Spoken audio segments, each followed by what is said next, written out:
തിരുവനന്തപുരത്തും കൊല്ലത്തും തൽക്കാലം പച്ച കത്തി നിൽക്കുകയാണെങ്കിലും ചാറ്റൽ മഴയുണ്ട്. എപ്പോൾ വേണമെങ്കിലും ഈ മുന്നറിയിപ്പ് പോലൊന്നും അല്ലല്ലോ, മഴ ഈ മുന്നറിയിപ്പൊക്കെ നോക്കാതെയും പെയ്ത ചരിത്രമുണ്ട്.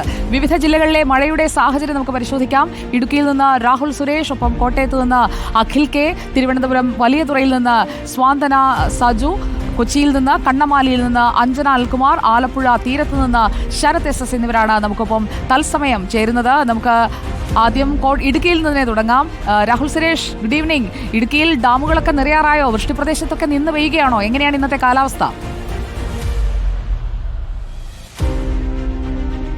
Good evening Sujaya Parvathi. അതായത് കാലാവസ്ഥാ പ്രവചനം തെറ്റിച്ചുകൊണ്ടുള്ള ഒരു കാലാവസ്ഥയാണ് ഇടുക്കിയിൽ അനുഭവപ്പെടുന്നത്. നേരത്തെ സുനിഷ സൂചിപ്പിച്ച പോലെ തന്നെ ഇന്നലെയും ഇന്നും ഒക്കെ പച്ച അലർട്ടായിരുന്നു.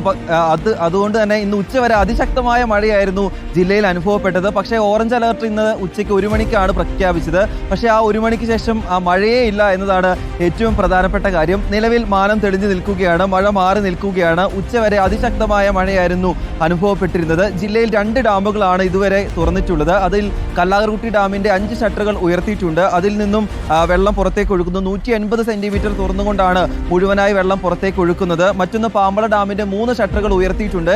230 സെന്റിമീറ്റർ തുറന്നുകൊണ്ട് വെള്ളം പുറത്തേക്ക് ഒഴുക്കുകയാണ്. അതുകൊണ്ട് മുതിരപ്പുഴയുടെയും പെരിയാറിന്റെയും തീരത്തുള്ളവർ അതീവ ജാഗ്രത പാലിക്കണമെന്നാണ് മുന്നറിയിപ്പിൽ പറയുന്നത്. മൂന്നാറിന് സമീപം പള്ളിവാസലിൽ റോഡിന്റെ സംരക്ഷണ ഭിത്തി ഇടിഞ്ഞിട്ടുണ്ട്. അതിൽ നേര്യമംഗലം മുതൽ മൂന്നാർ വരെ ദേശീയപാതയുടെ പണി നടക്കുന്നുണ്ട്.